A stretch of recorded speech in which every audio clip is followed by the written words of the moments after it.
मगध वह महान प्राचीन साम्राज्य जहां महान चाणक्य ने मौर्य राज्यवंश की नींव रखी। अखंड भारत का स्वप्न देख उसके लिए अपना सर्वस्व अर्पण कर सदैव अखंड भारत में एक सशक्त वैदिक संस्कृति का स्वप्न देखा। उन्हीं की छत्र छाया में महान चक्रवर्ती सम्राट चंद्रगुप्त मौर्य ने अपने राज्य का विस्तार कर भारतवर्ष को एक महान साम्राज्य के अधीन लाने में सफल रहे, अखंड भारत की सशक्त नींव रखी। परंतु आचार्य चाणक्य के मृत्यु पश्चात अखंड भारत की वह परिकल्पना एक स्वप्न मात्र प्रतीत होने लगी थी। राजा चंद्रगुप्त ने आचार्य चाणक्य के मृत्यु पश्चात जैन धर्म का अनुकरण कर उसके प्रचार व प्रसार में अपना जीवन व्यतीत करने का निर्णय लिया।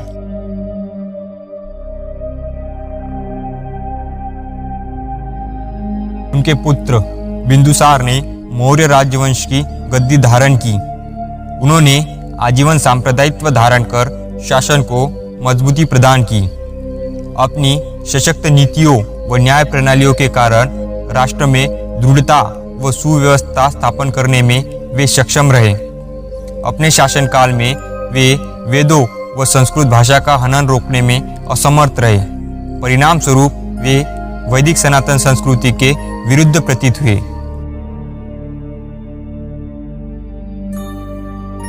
हाथों से होते हुए मौर्य राज्यवंश की नींव उनके पुत्र सम्राट अशोक ने थामी।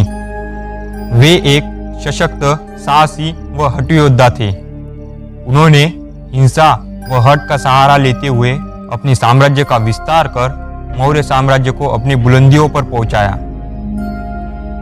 अशोक के समय मौर्य साम्राज्य उत्तर में हिंदू कुश की श्रेणियों से लेकर दक्षिण में गोदावरी नदी तथा पूर्व में बंगाल से लेकर पश्चिम में अफगानिस्तान, बलूचिस्तान व ईरान तक विस्तृत था।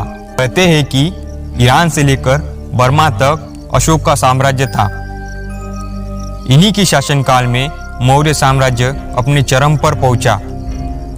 यहाँ उस समय का सबसे शक्तिशाली एवं सबसे बड़ा भारतीय साम्राज्य कहलाया गया।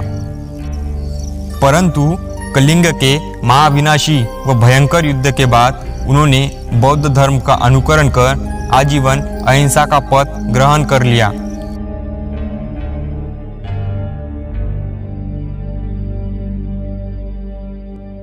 सम्राट अशोक के मृत्यु पश्चात उत्तर भारत में बौद्ध धर्म का तेजी से प्रसार होने लगा। मौर्य शासकों ने संपूर्ण राष्ट्र में बौद्ध धर्म लागू कर राष्ट्र में बौद्ध धर्म का अनुकरण करने वालों को विशेष प्रावधान देने लगे। जो व्यक्ति बौद्ध धर्म अपनाकर अहिंसा के पथ पर चलता उसे राज्य में उच्च स्थान प्राप्त होने लगे। परिणाम स्वरूप ब्राह्मण व सनातन संस्कृति का कत्लेआम व भयंकर विनाश हुआ। जिस सनातन क्षत्रिय धर्म ने लाखों वर्ष से भारत भूमि की रक्षा की, जिन ब्राह्मणों ने उसका मार्ग प्रशस्त कर उसका अस्तित्व बनाए रखा, वे अब अपने अंत की ओर बढ़ रही थी। बौद्ध अहिंसात्मक नीतियों के कारण राष्ट्र शक्तिहीन प्रतीत होने लगा। विदेशी आक्रमण तेज होने लगे। राष्ट्र में बौद्ध भिक्षुओं द्वारा राजद्रोह बढ़ने लगे।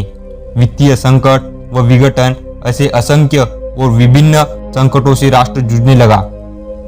परंतु इस स्वर्णिम भारत भूमि को और समय को कुछ और ही मंजूर था। इसी भारत भूमि के इतिहास के पन्नों को अगर पलटा जाए तो पता चलता है कि कठिन समय ने सदैव एक सशक्त योद्धा को जन्म दिया है। और यही परिभाषा सत्य साबित होती है। अपने राष्ट्र व अपने धर्म की ऐसी दुर्दशा देख उदय होता है एक महान पराक्रमी योद्धा का, जो आगे चलकर उत्तर भारत का एक महान हिंदू शासक कहलाया, जिसने निष्क्रिय होते हुए मौर्य वंश का अंत कर अपने राष्ट्र व अपने धर्म की रक्षा की। अपनी शक्ति व साहस के बल पर उन्होंने राष्ट्र को एक बौद्ध राष्ट्र बनने से बचाया। वे योद्धा थे पंडित पुष्यमित्र शुंग।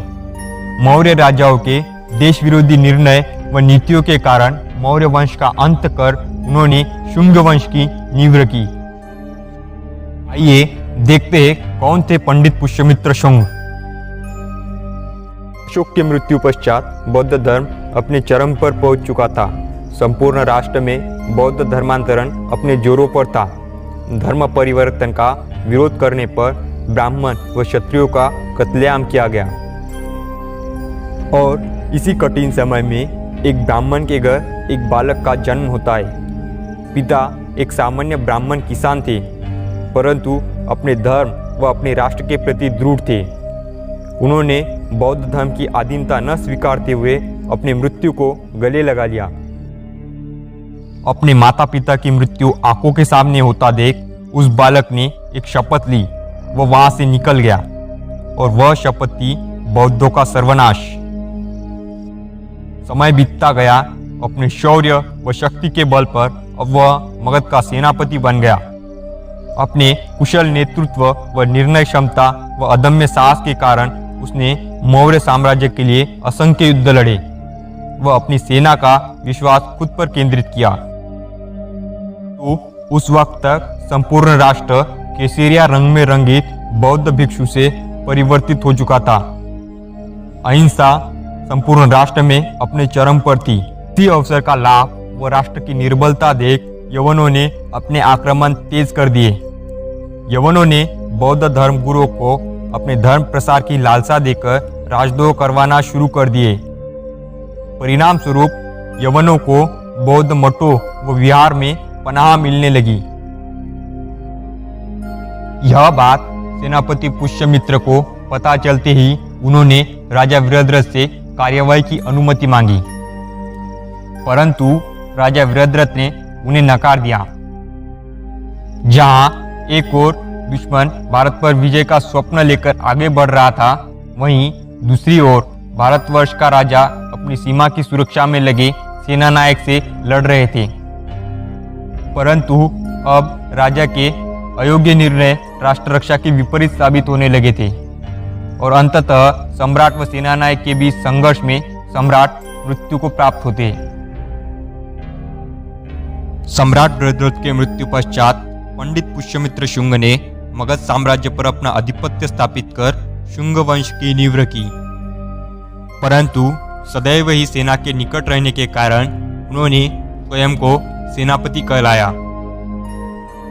अपने निर्णय व रणकौशल की प्रतिमा दर्शन देते हुए उन्होंने निष्क्रिय हुए मगध साम्राज्य को आंतरिक व बाहरी खतरों से बचाया।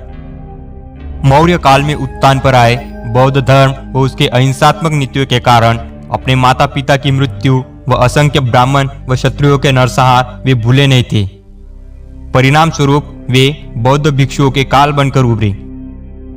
बौद्ध धर्म ग्रंथ दिव्यावदान व तिब्बती इतिहासकारों के अनुसार पुष्यमित्र शुंग ने संपूर्ण राष्ट्र में बौद्ध भिक्षुओं के कत्लेआम किया। उन्होंने अपने राष्ट्र में प्रति एक बौद्ध भिक्षु के सिर के बदले 100 सिक्के देने की घोषणा करवाई। उन्होंने सम्राट अशोक की शासनकाल में निर्मित 84,000 बौद्ध स्तूपों व विहारों को ध्वस्त करवा दिया। पंडित पुष्यमित्र शुंग ने अपने शासनकाल में अनेकों युद्ध लड़े, परंतु उनमें से प्रमुख युद्ध विदर्भ व यवनों से थे। ईस्वीसन पूर्व 184 में विदर्भ के साथ युद्ध कर उन्होंने विदर्भ के 2 टुकड़े कर अपने शासन में मिला लिया। वहीं यवनों की ईंट से ईंट बजाते हुए उन्होंने संपूर्ण राष्ट्र से यवनों का नामो निशान मिटा दिया। संपूर्ण भारतवर्ष में वैदिक धर्म का प्रचार और अपनी साम्राज्य की सीमाओं का विस्तार के फलस्वरूप उन्होंने अश्वमेध यज्ञ करवाए। कुछ इतिहासकारों के अनुसार मनुस्मृति के मौजूदा स्वरूप संभवतः इन्हीं के शासनकाल में लिखित हो गए। इस तरह महान पराक्रमी पंडित पुष्यमित्र शुंग ने पुनः एक नए अखंड भारतवर्ष की नींव रखते हुए एक ऐसे भारतवर्ष का निर्माण किया जहां वैदिक सनातन धर्म अपने मूल महानता के शिखर पर पहुंचा और संपूर्ण भारतवर्ष में वैदिक धर्म की पताका पुनः लहराई।